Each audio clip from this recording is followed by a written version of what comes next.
তো বন্ধুরা আজকে আমি ফার্স্ট টাইম মনাকে মানে হানিকে আজকে একটু চিকেন স্টু করে খাওয়াবো। তো চিকেন স্টুতে কি কি আমি দিচ্ছি সেটাই তোমাদেরকে দেখাবো, লাস্টে কেমন হয় খেতে সেটাও আমি ওকে দিয়েই তোমাকে দেখাবো তোমাদেরকে যে কিরকম হয়েছে খেতে। আগে বানাই, চলো তোমাদের আগে দেখিয়ে দিই ও স্টুতে কি কি আর কি সবজি দিচ্ছি আর কি করে বানাচ্ছে সেটা এখন আর দেখাতে পারবো না, কারণ খুবই তাড়াতাড়ি বানাতে হবে, ওর খিদে পেয়ে গেছে। চিকেন জন্য আমি সবজি নিয়েছি কিছু গাজর, পেঁপে, আলু, মিষ্টি আলু নিয়েছি, বিনস নিয়েছি, এখানে কিছু পেঁয়াজ কুচিয়ে নিয়েছি আর আদা রসুন কুচিয়ে নিয়েছি।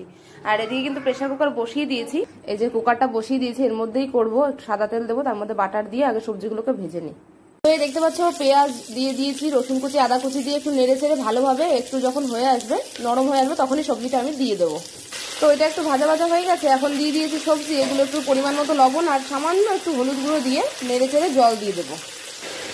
দেখতেই পাচ্ছ অনেকটা ভাজা ভাজা হয়ে গেছে, তো আমি আরেকটু নাড়িয়েই এর মধ্যে জল দিয়ে দেবো।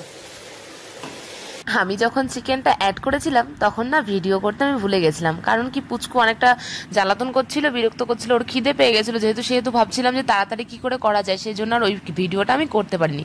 এইবার যখন সবজি আর চিকেনটা প্রায় ভাজি ভাজি হয়ে গেছে তখনই আমি জল দিয়ে জিনিসটাকে ফুটিয়ে নিয়ে তারপর প্রেসার কুকারের মুখটা আটকে লো ফ্লেমে 3টে সিটি মেরে তার ওপর দিয়ে দিয়েছিলাম গোলমরিচের গুঁড়ো, ধনেপাতা কুচি আর একটু ওপর দিয়ে বাটার দিয়ে দিলেই তোমার রেডি হয়ে যাবে চিকেন স্টু।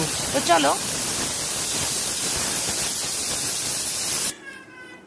তার আগে কিছু গোলমরিচ ভেজে নিই গুঁড়ো করার জন্য। তো এদিকে আমি গোলমরিচ ভাজছিলাম আর পুচকু ওই আওয়াজ শুনে গোলমরিচ ভাজছিল, সেই আওয়াজটা শুনে ও ভয় পাচ্ছিল। ফাইনালি আমার চিকেন স্টু কমপ্লিট, এখন ওকে খাওয়াবো।